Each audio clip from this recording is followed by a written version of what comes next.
On the afternoon of Thanksgiving Eve, November 24, 1971, at Portland Airport in Oregon, a man identifying himself as Dan Cooper approached the ticket counter of Northwest Airlines and purchased a one-way ticket on Flight 305 to Seattle, Washington, a 30-minute trip. The aircraft was a Boeing 727 and his seat was 18C in the rear of the passenger cabin. The man in his mid-40s and approximately 5'10" wore a lightweight black trench coat, a dark suit, a neatly pressed white collared shirt, a black clip-on tie with a mother-of-pearl tie pin and slip-on loafers. He carried a black attaché case and checked no luggage. The flight departed on time. Cooper boarded, and as the flight took off he settled in, lit a cigarette and ordered a bourbon and soda. His demeanor was relaxed, courteous, and remained that way throughout most of the ordeal. He even paid for his drinks and tipped generously. Shortly after takeoff, Cooper handed the flight attendant seated closest to him a note. Thinking he was making a pass at her, she initially did not read it.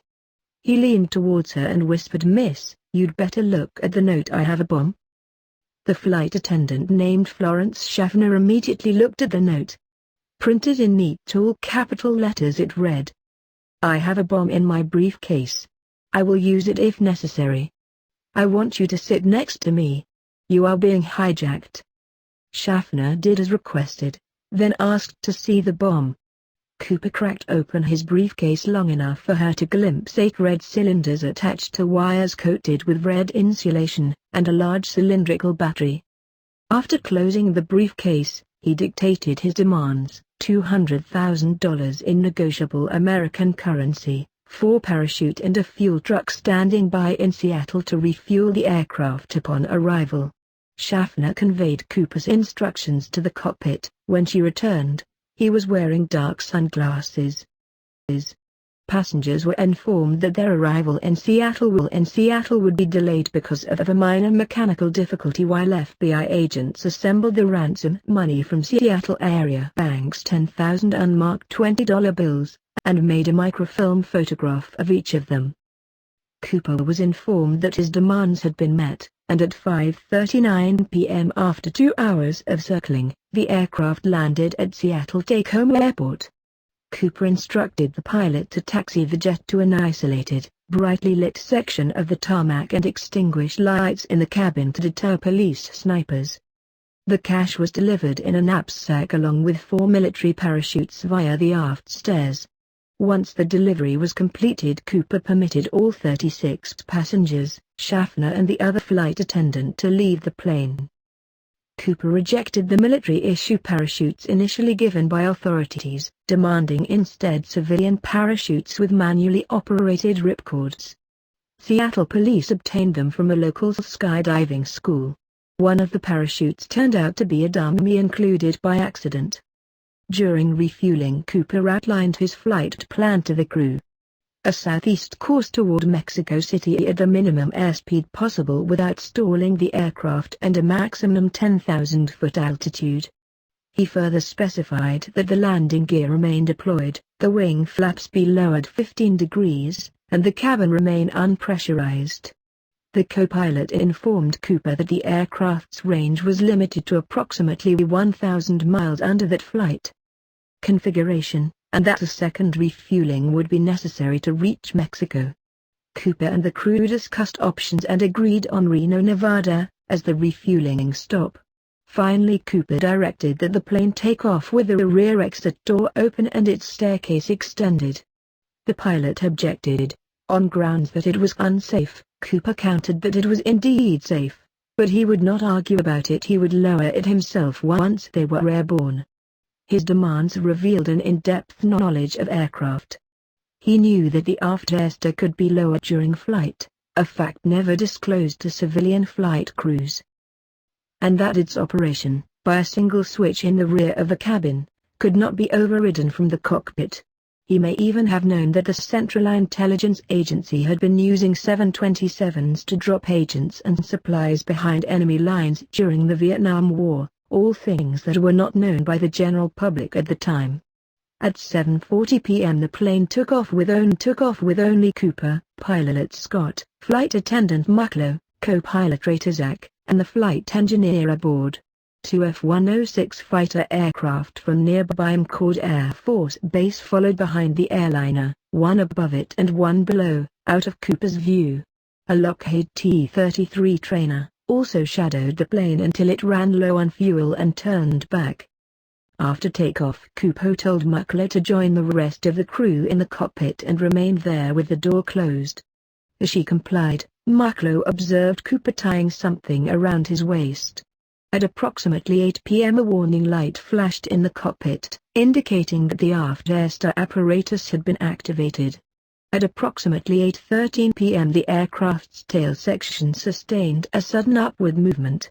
At approximately 10:15 p.m. Scott and Zach landed the plane, with the aft airstart still deployed. FBI agents, state troopers, sheriff's deputies, and Reno police surrounded the jet, as no one was certain that Cooper was no longer aboard, but an armed search quickly confirmed that he was gone.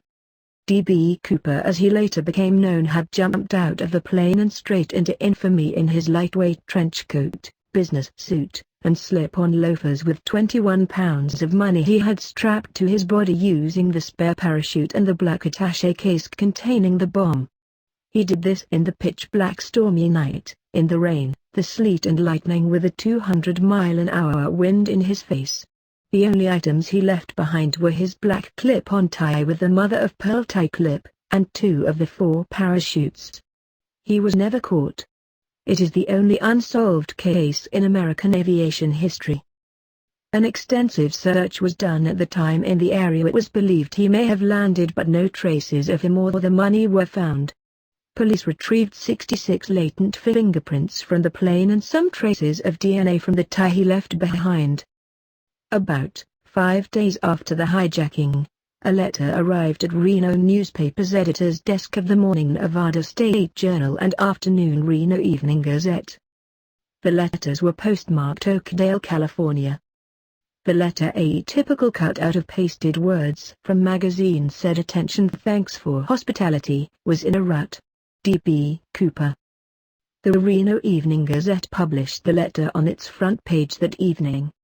4 days later, on December 2, another letter arrived with similar cut-out magazine clippings that spelled out "Plan ahead for retirement income." D.B. Cooper. Many are convinced the Reno letters, along with letters to newspapers in Vancouver, British Columbia, and Portland, Oregon, were written by the hijacker, who wanted to taunt the FBI. In November of 1978, an instructional placard from the aft stairs was found by a hunter 13 miles west of Castle Rock, Washington. A more spectacular find occurred in February 1980 along the banks of the Columbia River, 9 miles downstream from Vancouver, Washington. 3 bundles of the Mark 20s that were part of the ransom were found buried in the sand by an 8-year-old boy. It was later determined that the cash had not been buried there initially, as the area had been dredged, but placed there several years later. $190,000 of the ransom remains unaccounted for. Despite the offer of rewards for the marked bills, none have ever surfaced. The FBI has kept the case open for more than 45 years. An agent in Seattle is currently assigned to the case and continues to follow new leads. Did Dan Cooper actually jump out of the plane on that stormy night wearing his slip-on loafers and business suit into the rugged mountainous terrain of Washington? Many theories have been explored over the years, and many private searches have been conducted in addition to the official investigations. The FBI believes he did not survive the jump as he was inappropriately dressed for the harsh conditions. Dan Cooper had meticulously planned for this, paying great attention to detail. According to the FBI, it seems unlikely to me that he would not have made plans past the point of the jump. If he was going to jump, it would have been as meticulously planned as well.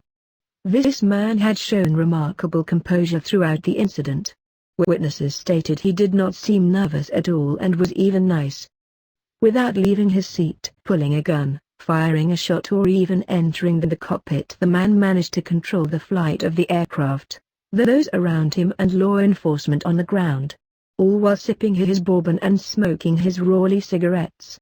My personal theory is that he never jumped, he just let them think he jumped, made it to Reno aboard the craft and escaped to La Franca Bagnall style via the toilet system, or remained hidden on the craft until he could make his escape at a later point in time.